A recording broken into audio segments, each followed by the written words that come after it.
things start getting very, very messy for the Warlock. They can obviously try and get there by removing for a while. Like if the alignments, if the survival of the fittest don't come down, then Soul Rends plus the other big removal pieces can clear up pretty much anything that Gur develops, even if there is a big Cenarian ward turn. But as you said, if it is the survival of the fittest hand, Alutemu needs to get proactive, get his threats online first. And already for Gur, this is a big decision point, right? Celestial alignment, are we keeping it?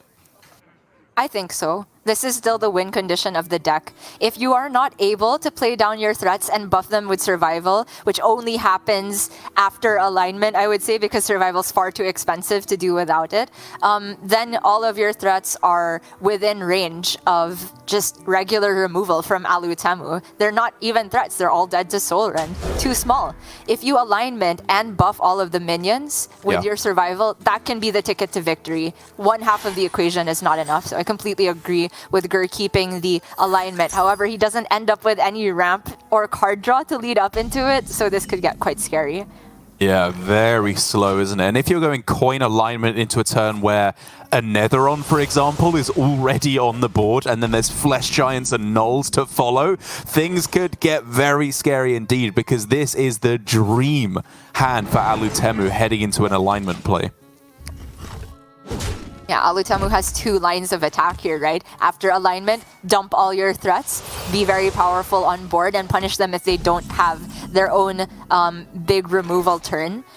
Or you can just go for an Altar of Fire line of play also, because Gur has not that many threats in the deck. We've talked about it. It's like 6 minions. Plus 2 legendaries. So Auctioneer, Gnoll, and Umbral Owl, 2 copies of all of those, and then you have Malagos and Anaconda. After that, it has to be from discovered minion generating effects from nature studies, very specific. And it's realistic that Alutemu can exhaust all of these minions if only 1 survival hits them. What Gur's aiming to do is hopefully play double survival from the solar eclipse, but it means getting alignment down sooner rather than later, and that is going to be next turn if ever. Yeah, next turn, absolute earliest. Obviously, a Neophyte from Alutemu could mess things up, and I think that was actually a Neophyte off the top, which is so clutch. Alongside the Netheron means that it's a full turn away from Gur to even get the Celestial alignment down. This is such a powerful start for Alutemu, with the Raised Dead as well to potentially get another one. And the thing is, even if he does alignment, I think he's just dead straight away after, because Battlegrounds Battlemaster will cost 1, and the Giant will cost 0. I mean, Gur can at least clear the board this turn, right? With Lunar Eclipse, Hero Power, and the Gnoll. But he will face tank 8 in the process. And then Alutemu can continue developing, probably just slam down a Giant this turn. He can raise that as well to get the Netheron back and a Neophyte, and Gur's problems don't stop. That's 1 mana too expensive anyway, right? Because the Luna costs 3, so he'd have to just go forego the Lunar Eclipse and go Goldshire Null plus Hero Power. Awful, basically. Yeah. Maybe you Lunar Gnoll and just leave the Neophyte. Because actually, it's kind of scary to be in the Raised Dead pool. I mean, I guess you could go like Lunar Coin for 0 mana or Innovate. And then fit in the Hero Power if you really wanted the full board. But I'm guessing that the Vate and the Coin are too important. Yeah. Wow. Wow. He's just holding Gnoll as well. Upside of this is that as soon as he plays alignment, the Gnoll costs 0. Yeah. And nothing's dead, so Alutemu can't raise dead, which is actually a plus for Gur at the moment. Alutemu, though, kill off the Neophyte, do the work himself. This is so clever. Dead for 1 minion. I think that is more than enough here with a Flesh Giant. It all fits. Oh, absolutely. Yeah, you can go... Oh, I guess you can try and fit in Tour Guide. If you go Tour Guide, Coil, Tap, you have then 3 mana. Giant costs 3. Raised Dead brings it down to 2. You go double Raised Dead. I think it actually fits if you go double raise dead as well. I'm just trying to think if you could raise dead more than one minion here alongside the Neophyte and still fit in the Giant and the Neophyte at the end. Maybe hand space became an issue then. I mean, it could have been possible, but honestly, just having the tour guide on board might be a plus for Alutemu as well. Yeah, sure. Because all he's trying to do is set up lethal for the next turn. And that is exactly what he's done, right? Neophyte, Giant on this turn. Good luck answering any of this with a Battlegrounds Battlemaster to follow up. Gur is just dead. Well and truly. He can survive on board with the Null. Hooray! Woohoo! Yeah, I mean, it's the play you make and then you die after that. And I just got to say, for Alutemu, well played. Pretty simply, it was a clever game plan. I was trying to get too fancy there, but he found the exact right line to complete quest level 2, get both Neophytes and the Giant down. There is literally nothing in the deck that can answer this, and then BGBM wins the game next turn. An incredibly clean display and the perfect way to prey upon what Druid is clearly trying to do in the matchup. More bones to gnaw. And that is a big one for Alutemu. If he was worried about the Warlock getting preyed upon and thus banning the Mage, that means that he felt the Warlock was in a not necessarily a great spot versus the other decks either. Now that it's gotten through a win though, very, very convincingly, perhaps Alutemu's lineup looks a lot more solid. We do have Demon Hunter and Rogue left on either side. What Gur banned away was the Aggro Druid, which I think makes sense because Gur himself has that Mage and his Druid, which are very susceptible to aggro, which means that now we're potentially going to have quite a few mirrors, plus the Survival Druid from Gur, which I think would rather run up into the Demon Hunter, in my opinion. I agree. Yeah, the Rogue is very possibly going to be a similar affair to this matchup, right? Where instead of Giants plus Neophyte, you have a motley crew of minions plus Neophyte that is very, very difficult for Druid to interact with, especially without Heart of Cthulhu, Eye of Cthulhu, any of basically any AoE whatsoever. It becomes an incredibly difficult matchup to win in that fashion. And so realistically, as it is going to be the Rogue versus the Druid here, while Alutemu is going to be going for most likely a heavy board-based approach, is the traditional philosophy behind the matchup for Garrote Rogue versus any kind of Celestial Alignment Druid. Gur, I think, just kind of has to double down on his win condition. You're keeping alignment still, even if it's susceptible. You're trying to hit ramp, and then just do a broken turn after you play the alignment. Yep. The upside of this deck in particular compared to other alignment decks is, of course, Umbral Owls and Gnolls allow you to rush out minions as soon as you play alignment. A lot of the time, alignment will take up your entire turn, but Gur leaves himself the possibility to answer threats on the other side while getting the main win condition online. So it is doable, but very, very scary because, once again, of those Neophytes. If Neophyte can come down for Garrote Rogue alongside an Octobot and all of these other Zoo-like minions coming out, that can be far too much pressure for Druid to deal with.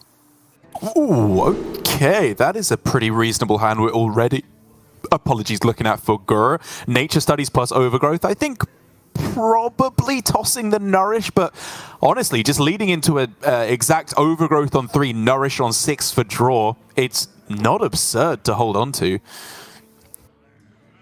Not absurd, but I think you can do better than that. There's much more efficient draw you'd rather get than the Nourish. Not Fungal, because there's too many minions in the deck, but guess the weight. Honestly, a Lunar Eclipse is pretty useful against Rogue, and of course, on itself, the alignment.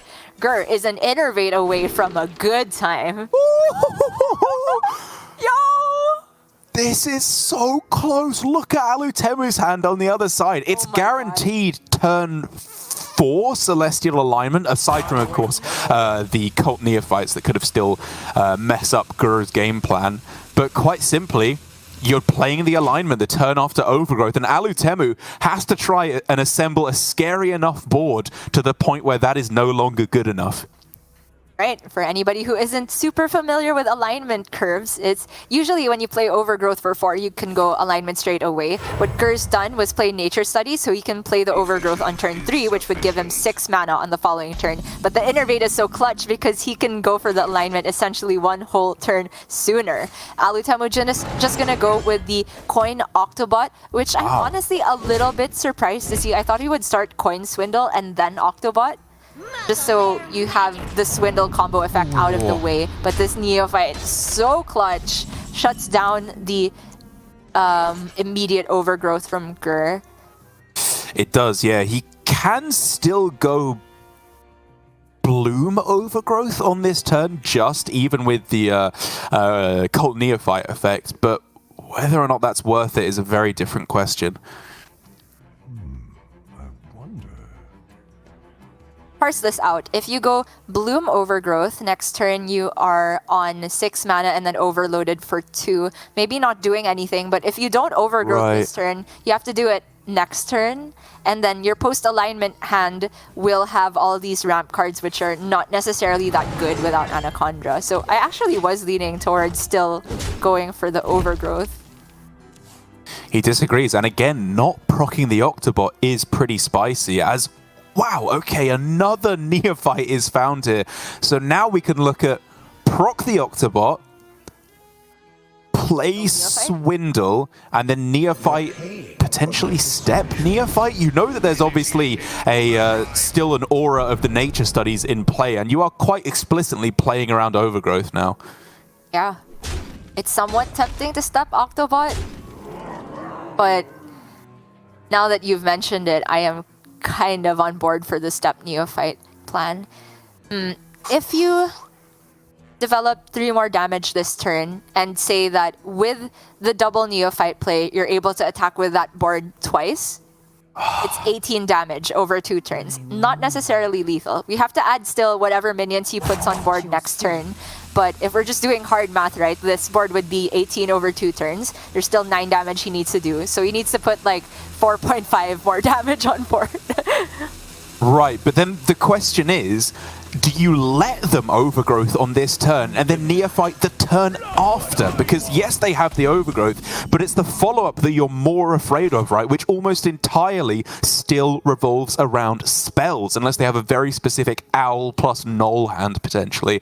And so I really like this play for Alutemu to just get the minion online now, then you go Shroud plus Neophyte, disrupt their alignment turn next turn instead. But Gur does have a pretty good removal available to him alongside the Overgrowth. He can even bait out a hero power. I think that's worth Sure, kind of one more thing. That makes sense. Wasn't sure which one it would be though, but he prioritizes Octobot. That is a scary step target and it does have spell damage, but the other minions have more attack, which every point of health matters here. Gur's just trying to survive until he can find card draw at this point. Auctioneer or Nourish. Oh, that's tempting to start off with on this turn, right? Because if you don't and you miss a better 1-drop, you're then going to float a mana at the end. But say you get Guardian Orc Merchant at the end, then you'd rather do that with the Cult Neophyte, or One Thief, say, then you'd rather do that at the end instead. But I think on average here, I'm actually still just starting with the Prize Plunderer just to get maximum guaranteed pressure. If you start Shroud, you could potentially play another Octobot, but it's not really relevant here, so I like your assessment. Alutemu clearly debating with himself on the exact same order. And here we go. There is the Prize Plunderer. Neophyte number 2 comes down. Gur's alignment is shut off once again. Kind of. It is playable, right? Yeah, but he overloads and has no turn again next. Yeah. And you're taking 1 mana short of being able to play Bloom Cenarion Ward here. And what would you take? 9 next turn, which brings you down to 14. 9 again, so they'd have to set up 5 damage on board with Dagger for 2. That's very doable.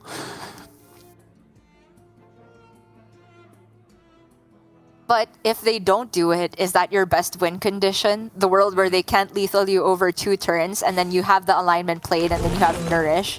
I'm unsure. Gur says this is not good enough. He's drawing with the Nourish. Finds Auctioneer, Malagos. These are not Anaconda, and they are not Solar Eclipse. I think this play was just looking for Solar, so he could get the Bloom, Solar, Cenarion down and stabilize. Yep, Solar looking for Owl, basically any way to just answer this board. But now for Alutemu, it's a straightforward plan, right? You are all in on this board getting there because he has no follow-up whatsoever in hand. And for Gur, with another Neophyte Aura, he can play a Cenarion Ward, but is it good enough? He can just play Gold Shionol, but is that good enough? There's a lot of good outcomes because Alutemu has gone for this all-in game plan. His hand didn't really allow him to do anything else. It looks like he's committing a Penflinger, getting rid of his shield to put 1 more immediate damage on Sure. Okay. Oh, that's such a big top deck. Wait. Okay, yeah. He has 2 rushes, so he is safe to align here. The whole point of Alutemu going for the Penflinger was to set up lethal even if there was hero power, right? Because exactly 12, 12 damage on board plus the dagger. And as close as it is for Alutemu, is this just slipping out of his grasp? He's got 8 damage on this turn, down to 5 for Gur. Garrot off the top, obviously not good enough. We're looking at field contact quite clearly being the best draw, but only 1 mana available means it's still a turn away from even being playable with any of the cards in hand. I don't think there's a singular top deck that keeps him safe, which means that Gur has Bloom, Auctioneer, Bloom, Malagos, get the Innervates as well, just to cycle more cards, I guess. I don't know. And then Cenarion Ward. Yeah, it's just too much stuff, isn't it? It's going to be such a strong turn. Gur decides Penflinger, which is...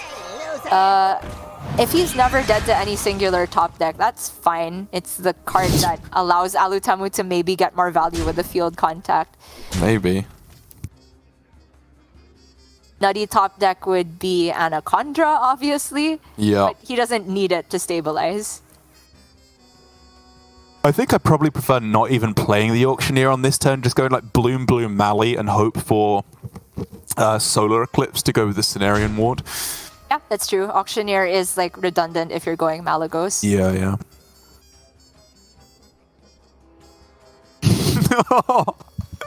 It's so close. I think you just swing face as Alutemu. Hey. Oh my god! Hello? Oh man. That's it. It's all slipping away from Alutemu. This is the game. Absolutely. You are 100% winning this game now, right? A single Solar Eclipse just ends the game. Alutemu throws it down. Doesn't even want to bother keeping trying here. Fair enough. That one was done and dusted. And Gur getting the win with the Druid. Gia, the 2 decks that I was anticipating would struggle the most to get the win, have just won the first 2 games of the series. Yeah, both players just leading with them out the gate, maybe recognizing that they were a bit precarious. I did say that I would rather face Demon Hunter as this Druid rather than Rogue, but I still didn't think it was a particularly good matchup for the Druid. Like, yes, alignment is very annoying for Demon Hunter to deal with, but the Glide can also break all of your plans leading up into alignment as Druid. It's a close one indeed. So to have that out of the way is a big positive for Gur. And now we are down to mirrored decks on either side, Garrot Rogue and OTK Demon Hunter. Oh, the 2 kings of the metagame coming up against each other. And in terms of the list, it's relatively similar overall, right? Gur has got the Broom in his Rogue, which can potentially change things around a little bit. He's got double talented Arcanist in his OTK Demon Hunter as well, which obviously Alutemu has as well. It's all the very standard stuff in both players' lists. And so I struggle to even call a favorite. Like, the Broom in the Garrot Rogue mirror is probably a positive for Gur, I want to say, just because you can swing these big boards if you are behind. But really, this is now just going to be such a close series. Yes, indeed. And to start off the rest of it, we have the OTK Demon Hunter Mirror. This one is a doozy, Derek. It is all about getting Kurtrus online first, but the way to do that is a long and meandering road. And it's not really even a road because you're playing a lot of it from the sky, Derek. It's gliding back and forth. If you end with Kurtrus in hand, you are always scared that your opponent's just gonna shuffle that back into the deck, and you're at the mercy of whether you can top deck the Kurtrus on time before you've drawn too many cards to even get discounts left. But at the same time, you can't really maneuver it in such a way that you can wait to play the finish the quest and play Kurtrus all in the same turn, because the Demon Hunter quest is one of the most expensive to finish. It is, yeah. It's almost always going to leave yourself susceptible to Kurtrus being shuffled back into the deck. But then again, is that even the best time to utilize Glide? Because there's so many clues that you are looking for as to when Glide is good and when Glide is going to be bad. Obviously, if your opponent has, say, well, Kurtrus in hand is the obvious one that's going to be a good Glide, but a handful of discounted cards is very often going to be a good Glide.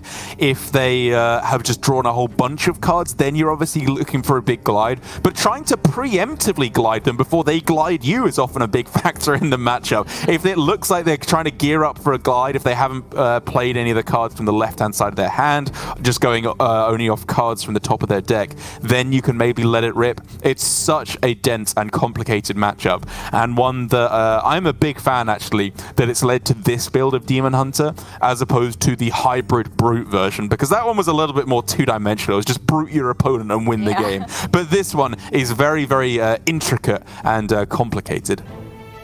And in terms of differences in the list, it's only one card that each player has different. Alutemu has a copy of Philosophy, where Gur has none. Instead, he has an extra tradable in the Rostrot Viper, which is, I would say, a net benefit for Gur, because a lot of the time you are actively dumping your extra Moargs in this matchup. The thing is, when both players have access to Glide, you're playing as if your hand is part of your deck for the most part of the game. You want to maintain a higher density of card draw effects compared to removal and combo pieces. Of course, with the caveat of not using too many combo pieces that you can't OTK your opponent. With two Guild Traders, though, there's tons of redundancy that it's very feasible to just toss your first Arcanist, your first Moarg without a second thought. Super strong start here for both players. More so for Gur, I will say. I actually liked that he held on to the Peddler here, just because in combination with the Tusk Piercer, that gives him guaranteed quest completion on turn 3. But now with the Sigil as well, things get even better for him, potentially leading to a hand that doesn't even need to break the weapon, or potentially save Sigil until turn 2, or sorry, level 2 of the quest, which is often a little bit harder to complete. Yeah, I definitely would agree with that. Great thing about the Tusk Piercer is that you can kind of maneuver its two drawing parts into different turns, right? Breaking it and drawing the Peddler allows you to get 2 draws by trading the Peddler back. And with the Peddler in the opening hand, Gur can get 3 draws. Alutemu with a Sigil of his own and a tradable makes it guaranteed quest completion next turn. I would favor him starting with double jump as well, just in case he gets Spectral Sight. Agreed completely. Ooh. That's interesting. So obviously you can set up for it Outcast next turn, right? With, well, you just do the turn you were going to do anyway, right? You trade, you double jump, you Sigil, oh, okay. Actually, I guess you could theoretically save the Sigil for a turn, is the one way you could change that up and go for Sigil on the same turn as Glide. But basically, it's very doable. Yes, this is super complex now, because if you are just trying to get Glide and Outcast position for next turn, you wouldn't play a Spectral Sight off of the double jump here, because you'd have to have mana left over to trade the Guild Trader and play Sigil of Alacrity.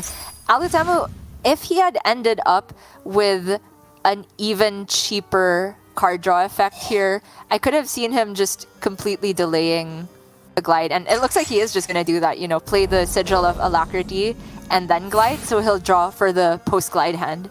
I think it's genius. And going for the Immolation Aura here as well is fantastic because it's just an almost useless card in the matchup that you don't want to redraw once Glide comes around. But one thing I will say is in regards to finding those tells, those subtle clues as to whether your opponent is going to Glide, Immolation Aura there, I think from Gur's expression, gave him all the info he needs. That play very heavily implies that a Glide is coming down at some point in the next couple of turns. Or again, it gives you some inclination that maybe it will. And so he needs to be very careful about how he's pruning this hand. He also wants to get rid of any cards that don't draw him cards. And so potentially, if he's really afraid of it, like Immo Coin Arcanist is even something that he can consider if he just wants to maximally play around Glide. I want to do that. I honestly even want to kill the Arcanist with the Immo, so Alutemu has one less target for I-Beam. That's just a card you want to dump in this matchup. You don't want to draw it back. But okay, Gur's going to go for it in the order you outlined, which is, you know, the important part of the play, which is just dumping 2 cards, is achieved. So sick. He's picking up on this perfectly. That one slight play from Alutemu. I mean, you know, we could even argue that maybe playing Sigil last turn was correct because you want to not let your opponent think that you're going to Glide them on the next turn, even if it's slightly worse. I might be getting in too deep here. But basically, I think what you're about to lead up to with that top deck, Gur's play is looking a little bit worse. Yeah, I mean, it's exactly I-Beam, but in my opinion, like the 1 damage from Arcanist potentially going face never matters. They're always going to heal it. So like the slight chance that you might deny a target to me is more worth it. And Alutemu's even deleting his philosophy out of the hand, essentially out of the deck because you Glide. This is how you play the mirror. Dump cards, all of them that are not combo pieces. Alutemu clearly happy with his hand, and you know what? I can see why. Look at what he's got going here. This is, I think, guaranteed quest completion next turn, right? With the natural draw, sigil, weapon, trade, double jump. That's 5. Kurtrus ready to go on turn 6.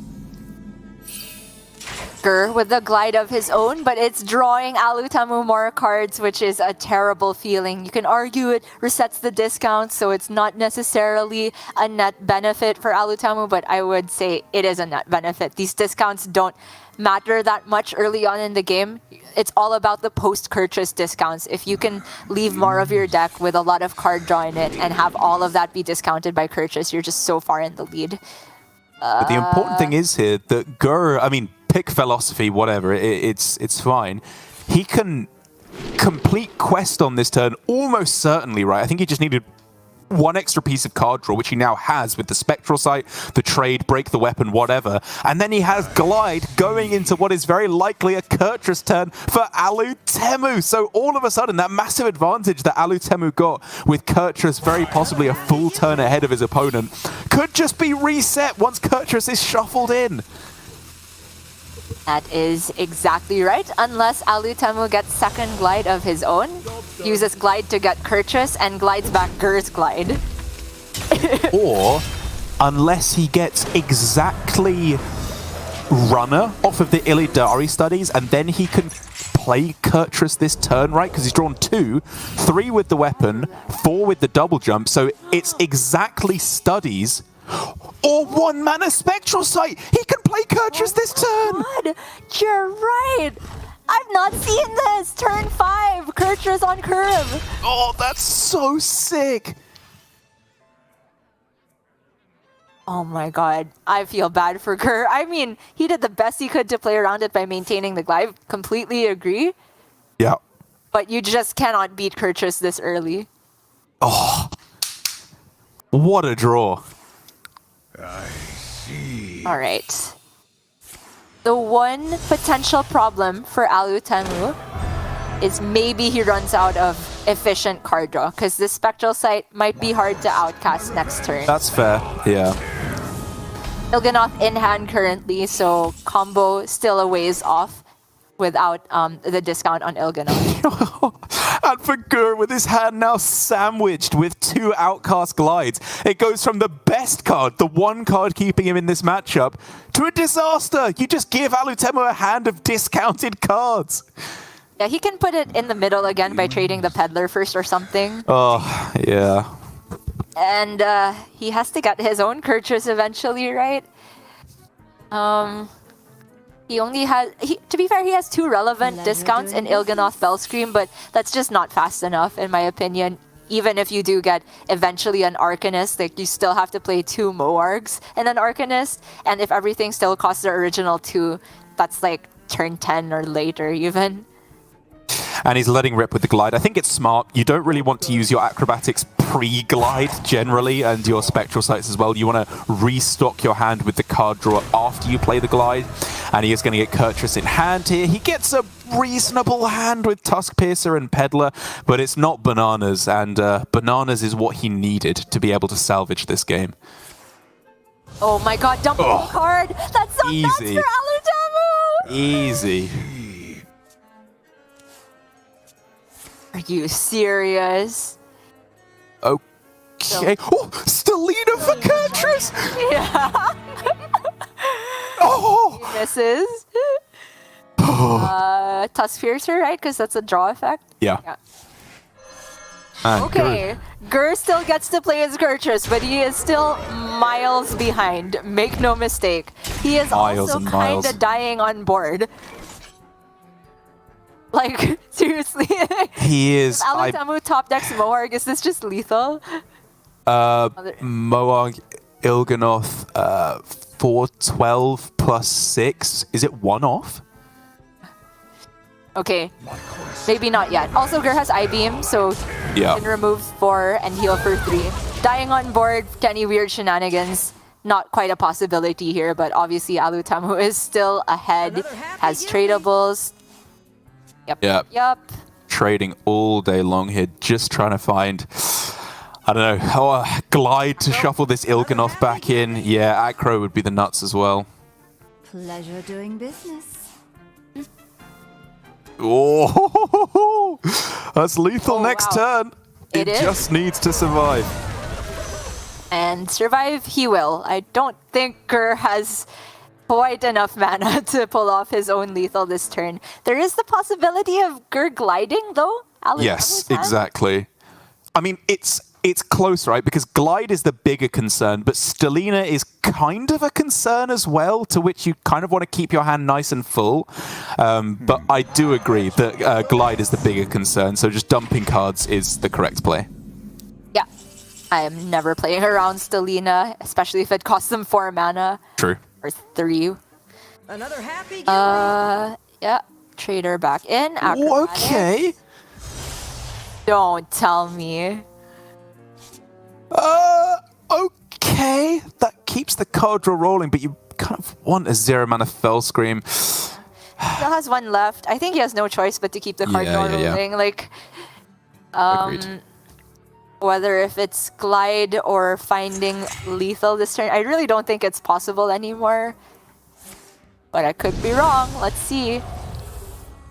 If it's like 1 mana Acro again, and that pulls him Arcanist. Yeah, I think it's just slowing down now. 1 mana per trade is so much mana to use up on every trade here. Yep.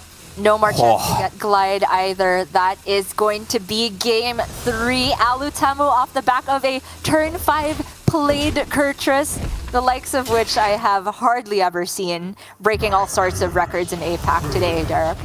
Yeah, exactly. Alutemu, the glide master himself. Even if he isn't playing glide to win the game, he's playing around glide to win the game. You just cannot beat this man in an aerial dogfight with the glides. He's too strong. And so 2 games to 1 up. Alutemu just needs a win with his Garrote Rogue now. And that is going to be a difficult proposition, even though he has 2 chances with it, because I think Garrote Rogue into OTK Demon Hunter is a tough one. And then the Mirror, of course, we could call it a 50-50, but not exactly so, because their lists are not exactly the same.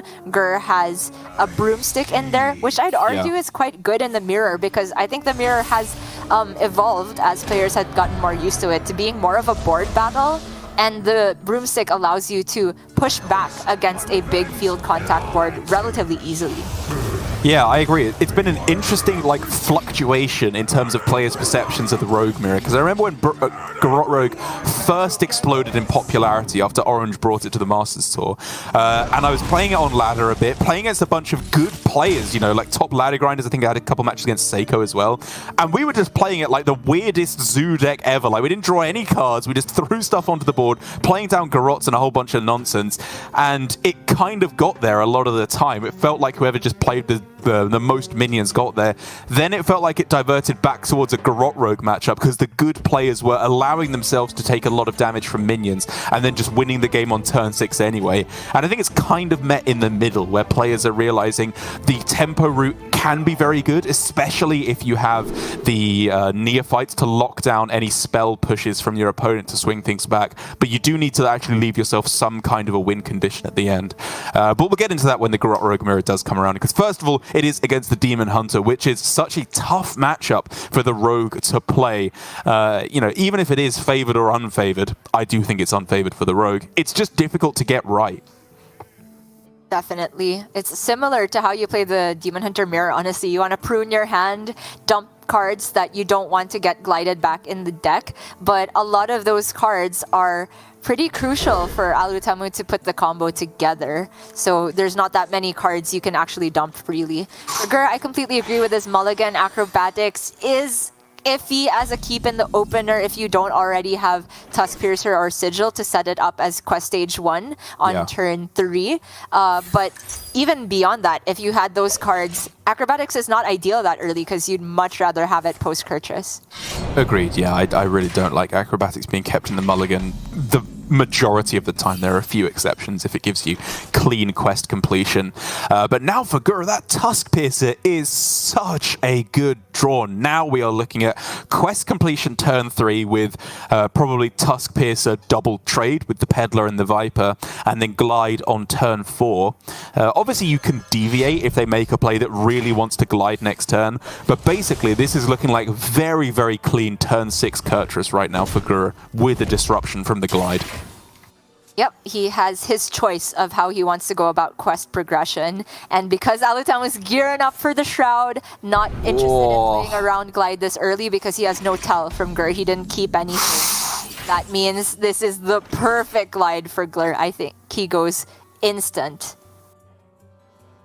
Not really? Oh, it's so tempting, isn't it? Like, I know what you mean. You want to go for it here, but maybe you can greed it yet further, make them think you don't have it. Like, what if they go for an Octobot discount here, or bounce a, bounce the field contact at the end, and then you get to glide that? It's a tough one, and I can understand why Gur is going about it this way. The Sigil might also be the break point for him here, because by waiting one more turn on glide, he can set up Sigil and glide on the same turn, which means that you don't waste the card you get from the Sigil. I do favor holding it here if he's leading up into a glide turn, and after having seen that many cards drawn for Alutemu, I would love to glide next turn at latest. He's got 2 of them though, right? You could do one this turn, one next turn still with the glide. Like, it just means that you're not drawing Sigil, which isn't an especially good card to draw. I guess it's okay directly after you play glide, but yeah, close one. It's a decent card to draw. Just anything that can thin the deck more. Okay, but for Alutemu here, oh man, the whole hand is draw, like the and the field contact, like.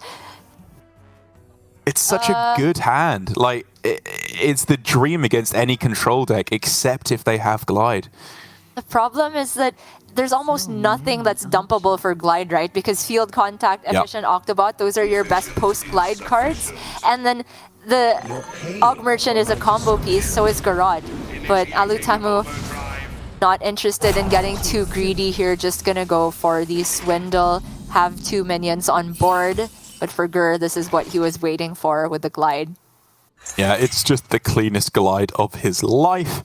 Getting rid of discounts, getting rid of card draw. It's a disaster for Alutemu, and Gur, especially because he waited, gets the Octobot discount nullified. He has completed quest stage 2 now, only needs 1 more, and Spectral Sight in outcast position is the perfect way to start next turn. He's got himself guaranteed Kurtrus in hand next turn as well.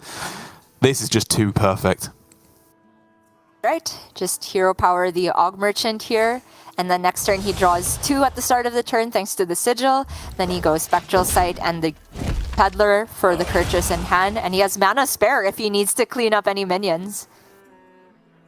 Which he probably will have to, because I think Alutemu has a field contact turn even though it's lackluster. Right. Again, you would rather do this going into Kurtrus turn, but I think if you just give them a full turn of quest progression and then let them go Kurtrus the turn after, they almost won't even care about a field contact on board and maybe can clear it off on the same turn anyway. Yeah, agreed. Oh, hits Swindle. That's insane. That's I wonder big. if you ever plays the Flinger before this one. No, actually, you don't even want it in the hand, right? Yeah, and I would rather give myself the opportunity to hit Shadow Step Octobot, although I guess you're probably actually Shadow Stepping the field contact instead. Ooh, okay. Is this ever Brain Freeze? Because the Flinger is pretty valuable. True. A 1-card fuel or a 1-card engine for the field contact.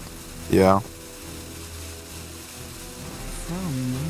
It's really tough because if you dump the Brain Freeze, you lose one of your bounce effects for the Flinger itself, and you cannot dump the Ethereal because that's his last copy of it. Wow, this is so clean for Gur. He has Spectral Sight and Trade for Purchase in hand, and 3 mana spare, which allows him to go like Fellscream Blast, I-Beam, clear everything up. He can equip the Tusk Piercer as well. Man, that is pretty good, huh? I grow impatient. Yeah. You don't even need to I-Beam necessarily. Like, you could just swing into the field contact with hero power. That's true. Holding I-Beam in outcast position is pretty good with Kurtrus next turn, right? Just in case you need to clear another field contact primarily, but maybe a Neophyte, a Kazakus. There's a few good targets. You could use this new I-Beam because that one's not going to be outcastable for a while. Demons. Even that not necessary as he sees it. Grows short. Fair enough. He's very healthy here. I would like to Fellscream Blast the 3 minions just in case anything goes wrong, right? Yeah. The 1 spell damage sometimes allows Alutemu to go for like a scuffed attempt at lethal. Yeah, you just don't want to give Shadow Step Octobot either, I don't think, to give them any hope of discounting their hand enough. Shroud of Concealment is nice. He is still thinning his deck quite a bit, isn't he? Oh, the Neophyte is better later, not into the Kurtrus turn, and he can't play field contact because, like, there's a weapon. He knows that can happen, or that can be killed with Kurtrus all at once. It's kind of a disaster. So many. And so, I mean, I don't think it's ridiculous to just go Pen Flinger Pass here, or obviously Daggerface and re-equip, because, you know, by playing these cards, you're not thinning your deck. This isn't a secret passage hand. If they're not getting a benefit right now, you shouldn't play them. Not necessarily, but it's not as though he has mana to play every Battle Cry next turn. Yeah. Choose soon. Penflinger has stealth, so I'd play that. Completely holds though. This is the easiest Kurtrus of Gur's life. He can start trading away the Guild Trader, get those discounts stacked on it. I think I like that better than Studies. He's gonna pull the Peddler before he trades the Guild Trader to eliminate the possibility of getting the Peddler from the first trade. Oh, the secret passage is tempting now, right? You could try and thin your deck this turn and then just go for an optimistic lethal if you get the Octobot as the next card off the top. It's really tight.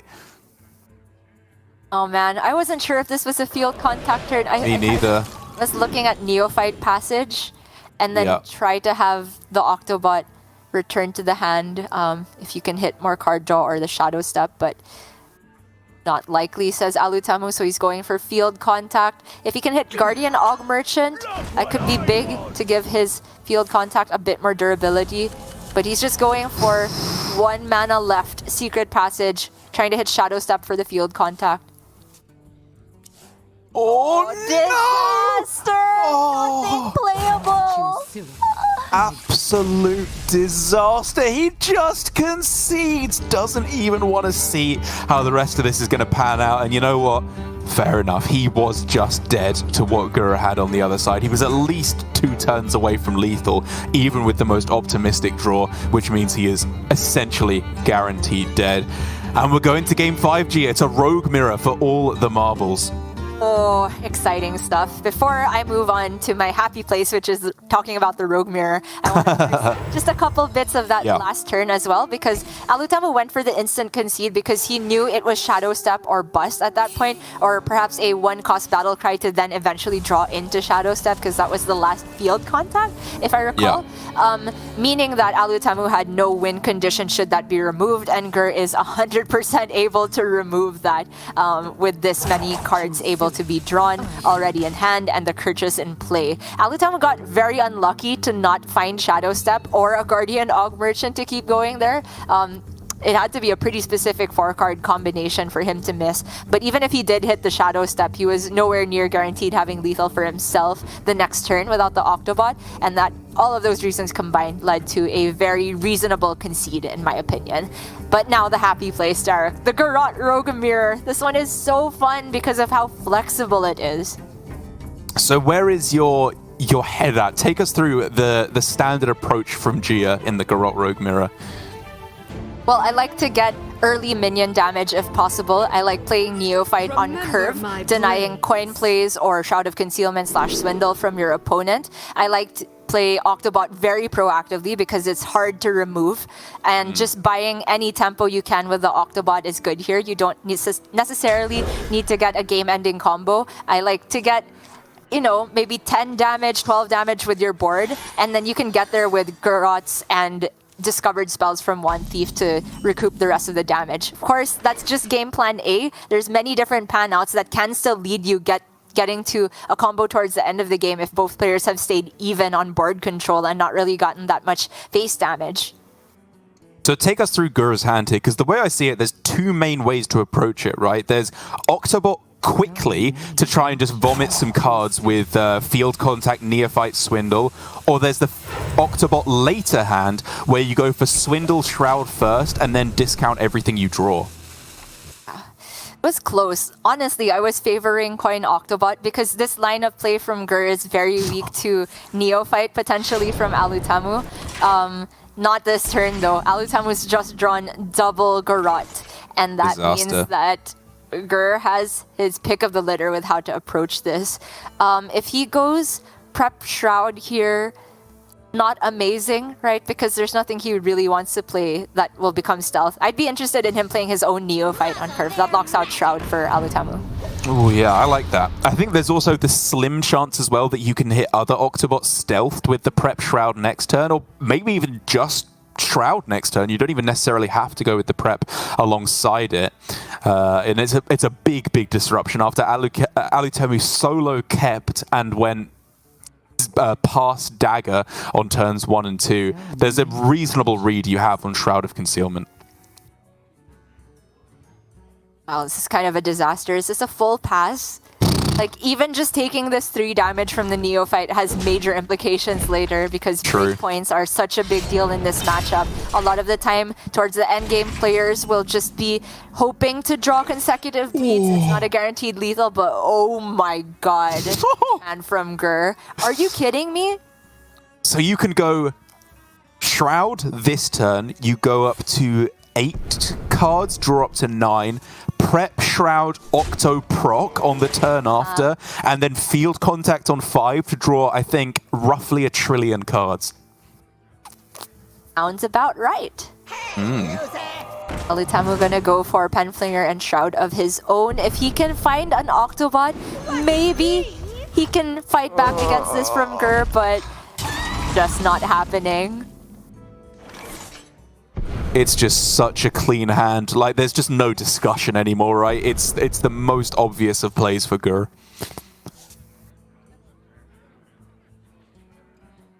Yep, Octobot proc with Penflinger because it has stealth. Yeah, agreed. Next turn, pop the heck off. Oh, okay, Alutemu still has secret passage though, right? So if he can get himself Octobot plus step, or obviously Octobot just off the top here, basically every plan that you and I can come up with does revolve around the Octobot just to be able to spend the, cheat out the mana of the cards he has in hand. There is the idea that if Gur goes for a big field contact turn, he has to delete most of his own board in order to get usage out, or because the battle cries have to go off. Yeah. So if Alutemu can respond to that with a bigger field contact, which actually gets benefit from his battle cries, maybe he can win on board. But that plan really doesn't come together without the old Octobot, because he can play so few battle cries alongside his field contact. So I do agree, probably a passage turn. It's a bit sad that you don't get to brain freeze the Octobot on the other side and lock out a possibility of Shadow Step for it, but Alutemu needs to be optimistic here. Okay, that's pretty good. He is at 8 cards in hand, so we have to be very careful here, but Prep Shroud theoretically allows him to dump one of the cards he draws off of the Shroud as well. Misses on Octo again. He does. You have to play Neophyte here. I think you're still overdrawing a card, but he's going to Shadow Step and play it again, potentially, or leave it in hand. He's definitely overdrawing now. Yeah. Did you say he was at 8 at the beginning? Yes. So that means he lost a card from this hand even, right? He did. I can't remember what that was, in all honesty. Me neither. But staying at 10 means... It was Brain Freeze. Sorry, it was Brain Freeze. Yeah. There's no possibility to draw Octobot off the top, which is very, very bad. By maintaining a 0-cost battle cry, though, Alutemu gives himself an out to draw it off of the first field contact block, but it has to be perfect. Meanwhile, for Gur, does he go off this turn? Again, as I was saying, if you have to do it while your opponent hasn't really developed anything, you risk losing the board to a responding field contact turn. But now he has the step for the Octobot. I am tempted to just go for a full-on combo game plan, delete cards from the deck, draw. Sacrifice the Pen Flinger as well. Yep, sure, I'm on board with that. Ooh. Goes with Passage. Interesting. I was kind of looking at Kazakas getting played there, but I guess at this point, he's just all in on the combo plan. Imagine spending 3 mana on a card when you can just draw through the rest of your deck. Org Merchant, throw it down. One Thief, throw it down. You're just dumping as many cards as possible. Yeah, Brain Freeze not quite playable, but that is alright, I suppose. My hand is too full. Leaving the field contact in hand allows him to respond to a contact turn from Alutemu. And with 2 in hand, it is time to go. Not much mana to work with, but there's a chance for Octobot off the top. That reaction, I think he got it! He got the Octobot! Oh. Okay. Okay, time to go. Less thinky, more clicky. Go, go, go. Play it, proc it with the Pen Flinger, I think. Aug Merchant, your own field contact. Yep. Prize Plunderer, the Guardian Aug Merchant. You can Brain Freeze the One Thief. I'm just saying card names. Do it. Do all of that. What he wants to do is end with the other Octobot in hand, so he can just do this all again next turn. Oh my god. Drawing more and more and more and more and more. Shadow Step? He can step the Octobot? Yeah. We're doing that. 100%, right? It's actually coming together, Gia. He has lethal next turn, right? If he just steps the Octobot. Yes.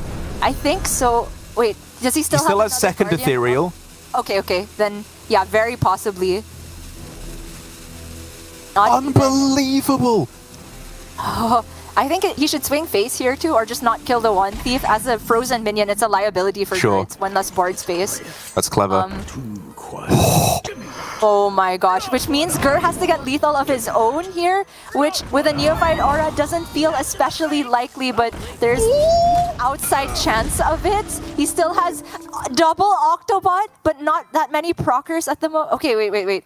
Octobot, proc with Ethereal, but then no board space. The One Thief. It doesn't get there, yeah. There's no board space. There's no mana either, though, right? Neither Garrot discounted, and them both costing 3 right now. He needs to divert. The plan now is find Neophyte. If you go Octobot Procket, you draw Preparation, you can play Swindle potentially. Okay, he's killing his own minion, diverted here. I was trying to look for Broomstick as Gur here to delete some minions from the board, but it doesn't feel possible anymore. Now he's just going Kazakus, diverting to a board game plan. God. No time left, fair enough. Kazakus for 1, hits +1/+1. He has an incredibly powerful board, but I don't think it's enough. I think Alutemu just hits lethal. I think so too. Oh. Octobot, proc with Ethereal. Garrot's cost 0, he has the other Ethereal. Yeah, you're just going second Ethereal after the Org Merch and then just playing both Garrots because you're theoretically running out of card draw here is the one concern. But if you just put those in first, you're drawing them as you go. Bleeds just flying off the top of his deck, and the draw still isn't slowing down. Penflinger, Guardian Org Merchant, Brain Freeze, Neophyte. I think that's enough. I think so too. Alutemu is going about it the right way as well, using all the ping effects that aren't ethereal to kill off the ethereals. They've done their job. They've given the spell damage off the battle cry. All Alutemu needs to do is draw enough bleeds. The one time this can go wrong is when you play all of the bleeds at the start and the animations screw you over. But I think Alutemu has had enough time. He has done it. Raises his hand, pumps his fist in the air, and Gur knows that disaster has occurred. It's Alutemu going through to the semifinals.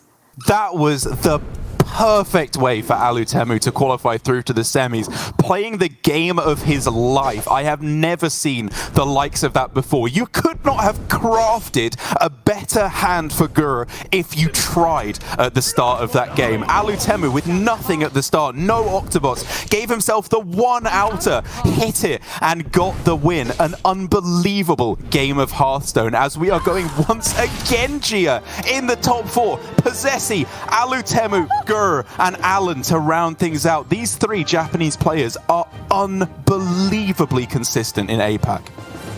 God, you're right. This is just the same top 4 we had in the final week of the regular season. These 4. I'm speechless, Derek. This is just... We're at the peak of consistency here in APAC. And I still want to say Gur would have been a very, very worthy competitor, especially with the quality of Hearthstone played today. This is what we want to see from our new Grandmasters. And during the break, I was saying that he is a worthy successor to Surrender. With the relegation of Chonsu and Don and Surrender's retirement, Gur is actually our only Korean player left, barring the new GMs here. And I think he would be able to carry the hopes of that region, because for the longest time we've been talking about how at the beginning of APAC Hearthstone, Korean players and players from Chinese Taipei had been doing the best, but well and truly ever since Glory won the World Championship last year, and we've been seeing this level of consistency from our OG Japanese GMs. It's just all about Japan right now. Glory, Alutemu, Possessi, and then Alan flying the flag for the rest of APAC on an unstoppable roll. Oh, it's so sick. I absolutely love to see it. And while I like you said, I think Gur should be proud of himself, hold his head high after that series. He's still got plenty of time in his competitive career. For Alutemu, he's been grinding away for a while, and I'm happy with him getting the win there. It's his time to shine. He's been playing phenomenal Hearthstone the entire season, somehow eclipsing Give Please right at the end to finish second, and right at the final hurdle, getting a win that I thought was impossible at the start of that game. Truly incredible stuff. And as we were saying, that is our top 4 all decided to be played out tomorrow. As delighted as I would be for all of them, only one player can go through to the World Championships, and such fantastic stories for every player. Alan, after 4 weeks of play, had only accrued 2 points in the regular season, and then went first, second, first, won both his matches in the playoffs, and is through to the semi-final. He's lost like, what, 1 or 2 series in 4 weeks of play? This is ridiculous from Alan, the level of play that he is putting forward over the last month. Alutemu, the one Japanese player who hasn't been able to boast these big accolades within GM. Glory, the world champion. Possessi already going there. It's now his time to shine. And then, of course, Glory trying to get the back-to-back Worlds appearances. Possessi trying to be the back-to-back winner of both seasons this year in GM. This could not be more hype.